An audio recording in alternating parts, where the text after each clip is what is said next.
부터 27절까지 말씀입니다. 누가복음 24장 13절부터 27절까지 말씀입니다.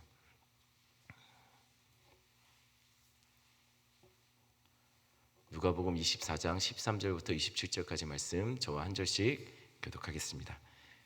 제가 먼저 읽겠습니다. 19절부터 죄송합니다. 19절부터 읽겠습니다.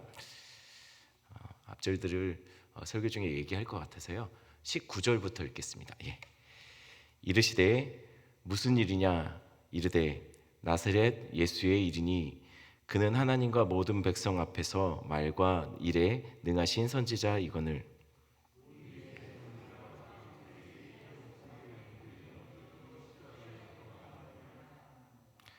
우리는 이 사람이 이스라엘을 속량할 자라고 바라노라 이뿐 아니라 이 일이 일어난 지가 사흘째요.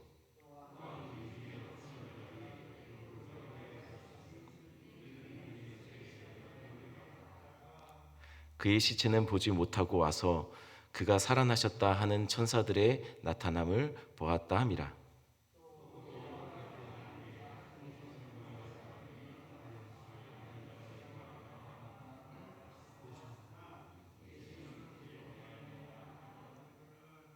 이르시되 미련하고 선지자들이 말한 모든 것을 마음에 더디 믿는 자들이여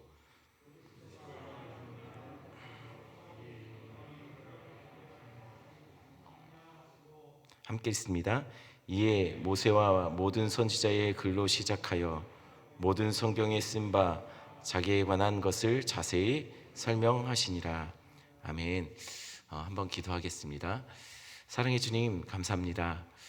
오늘 아버지 하나님 이렇게 한 주간의 시작을 기도하며 또한 아버지 하나님 말씀을 들으며 시작합니다. 하나님 기도하고 기도의 자리에서 또한 말씀 듣는 곳에서 아버지 한 주를 시작한 성도의 삶이 다르다는 것을 하나님 보여주시옵소서. 하나님 나타내 보여주시기 간절히 소원합니다. 특별한 은혜를 하나님께서 허락하여 주시고 말씀을 들을 때 깨닫게 하여 주시옵소서. 감사를 드리며 예수님의 이름으로 기도드렸습니다. 아멘. 오늘 본문에 예루살렘에 있던 자들 중 두 명이 예루살렘에서 약 11km 정도 떨어져 있는 엠마오로 가고 있는 장면이 기록되어 있습니다. 이들이 도대체 누구일까요? 누가복음 24장 9절 제가 한번 읽어드리겠습니다. 무덤에서 돌아가 이 모든 것을 11사도와 다른 모든 이에게 알리니 이 얘기는 뭐냐면요, 무덤에 갔던 여인들 예수님의 부활 소식을 듣고 그 천사들로부터 듣고 돌아와서 11사도와 다른 예수님을 따르는 자들에게 전했다라고 합니다. 그런데 이 소식을 들은 제자들의 반응은 딱히 그렇게 잘 믿고 있었던 것 같지는 않아요. 그 말을 듣고 들었지만 믿는 것 같지는 않았습니다. 바로 이 여자들이 알렸던 11사도와 다른 모든이 아마 이들이 정말 11명의 제자 중에 2명인지 아니면 그건 아닌 것 같습니다. 그냥 다른 모든 이 여기에 추가로 말했던 다른 모든 이들 중에 이 2명이 있지 않을까라고 추정됩니다. 어찌됐든 이들은 예수님의 부활 소식을 이미 들었던 자들이죠. 그런데 지금 이들이 엠마오로 가고 있다는 겁니다. 13절에 보니 그날에 그들이 엠마오로 가고 있다라고 기록한 것을 볼 때 그날, 그러니까 곧 부활의 소식이 전해진 그날을 말하는 겁니다. 그러면 아직 무교절이 끝난 때가 아니에요. 아직 무교절이 끝나지도 않았는데 그들이 지금 예루살렘을 떠나고 엠마오로 가고 있다는 이야기죠. 그러니 이게 좀 이상합니다. 아니 왜 절기가 보통 이런 절기 때는 예루살렘으로 모여들어야지 왜 예루살렘에서 떠나는지 이해가 안 되는 거죠. 그런데 그 이유에 대해서 그들의 대화 속에 나타납니다. 14절에 보니 그들은 엠마오로 향해 가면서 서로 이야기를 나누면서 대화하면서 가고 있었다고 기록하고 있어요. 그런데 그때 예수님이 그들과 자연스럽게 동행이 되신 것 같습니다. 문제는요, 그런데 이들이 예수님을 알아보지 못하고 있어요. 도대체 무슨 이야기에 열중을 하길래 예수님이 옆에 계시는데도 예수님을 알아보지 못하는 것일까요? 그래서 예수님이 그들에게 이렇게 물으셨습니다. 17절 말씀 한번 같이 볼까요? 17절 한 목소리 읽겠습니다.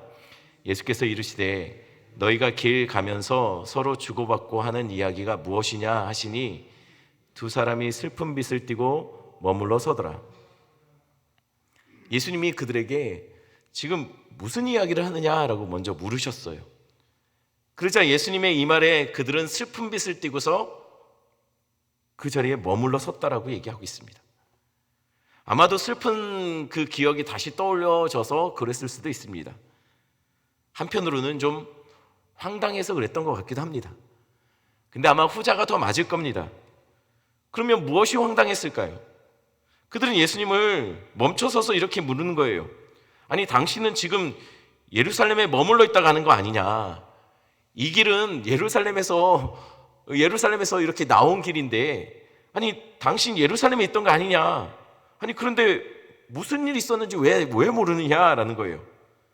다들 아는 얘기를 왜 당신은 모르느냐라는 것이죠.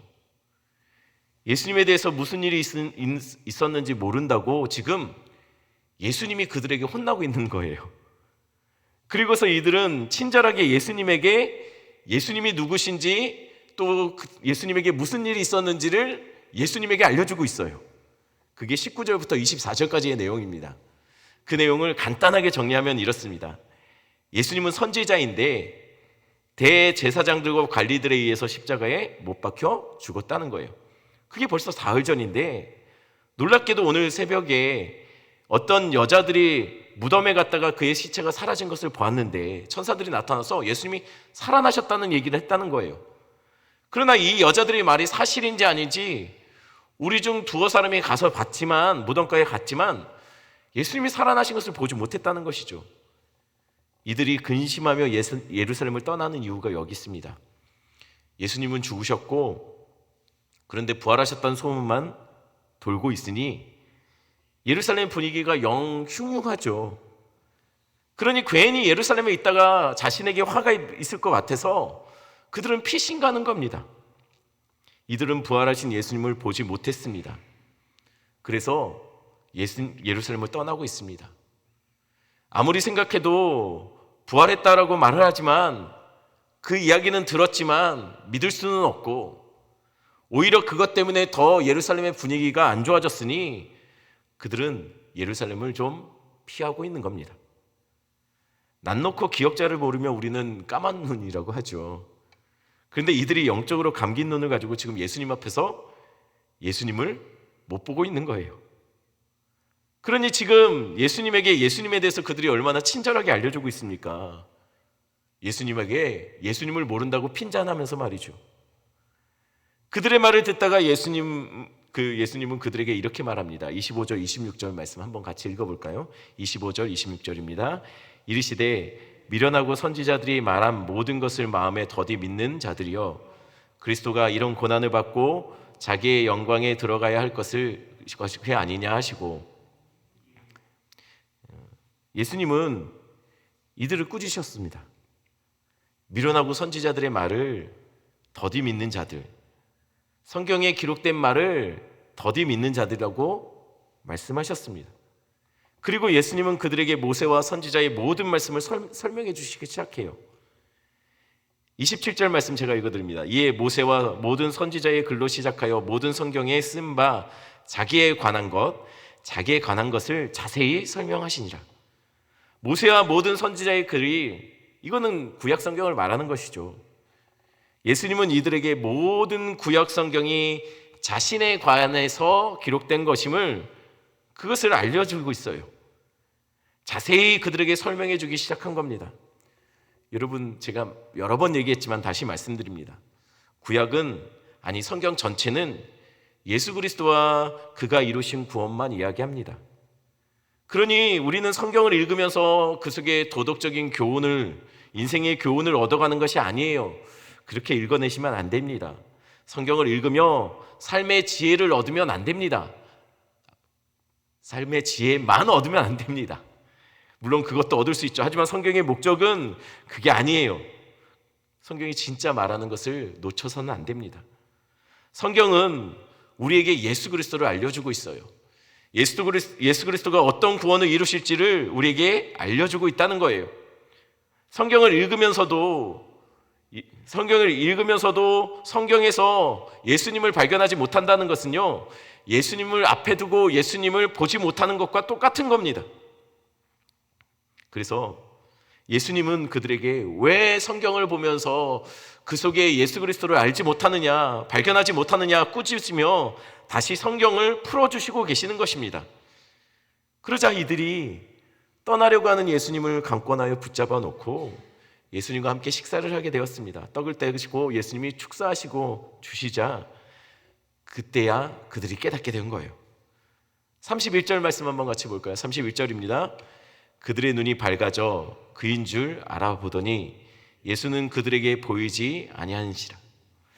그때서야 그들의 눈이 밝아졌어요. 그리고 예수님인 줄 알게 된 거죠. 주님이 주시는 떡을 먹자 눈이 떠진 겁니다.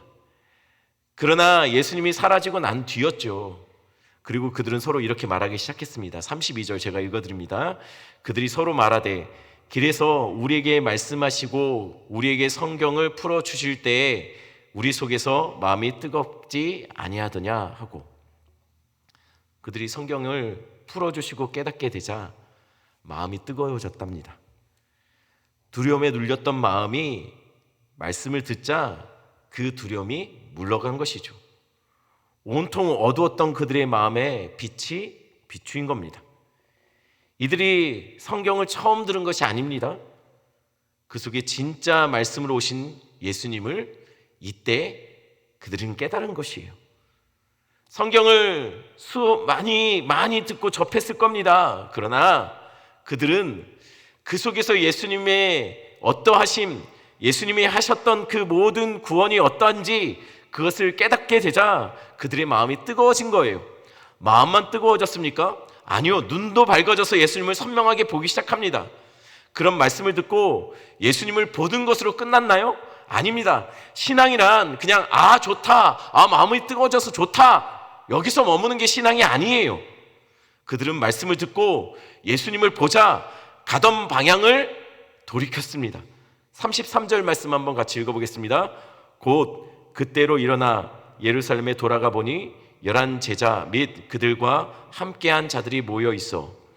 이들은요, 그 예수님을 발견하자 미루지 않았습니다.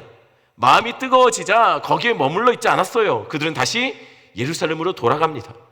아니, 무서워서 혹여나 자기에게 화가 번져져 올까봐 두려워서 도망쳤던 그들이 다시 예루살렘으로 돌아갑니다. 다시 그들은 절망하고 슬픔으로 도망쳤던 그곳으로 다시 돌아가요. 왜요?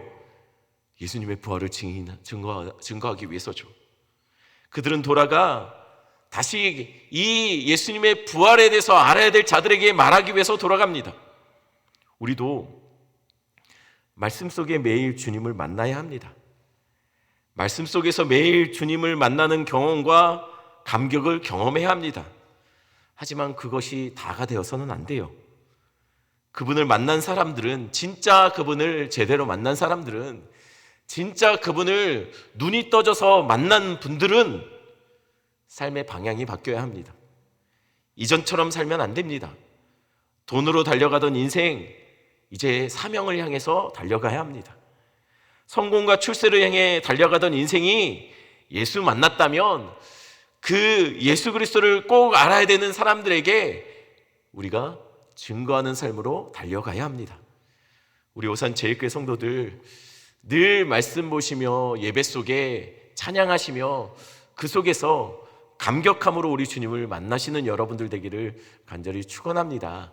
하지만 예수만 그 속에서 만나는 자들이 아니라 그 속에 그냥 앉아서 너무 좋다, 마음이 뜨거워졌다 라고 거기서 멈추는 자들이 아니라 사명의 자리, 우리 주님이 원하시는 그런 삶의 자리로 돌아가시는, 그런 삶을 살아내시는 우리 오산 제일교회 성도들 되기를 간절히 축원합니다. 우리 이 시간 말씀 생각하시면서 함께 기도하는 시간 갖겠습니다. 이 시간 말씀 우리 생각하시면서 기도할 때, 하나님, 날마다 우리가 말씀 볼 때 또 예배할 때마다 하나님 우리의 마음이 뜨거워지게 하여 주시고 또한 우리가 마음이 뜨거워진 그 삶을 우리의 삶의 변화로 나타나게 주님 도와주시옵소서 위해서 기도해 주시고요. 계속 코로나의 상황들 하나님 붙잡아 달라고, 또 이 나라 민족들이 하나님을 두려워하는 민족 되게 해달라고, 또한 여러 가지 또 선교사님들의 상황들을 위해서도 기도해 주시고요. 앞에 기도 제목 띄어진 대로 기도하시다가 자유롭게 돌아가시면 되겠습니다. 함께 기도하겠습니다.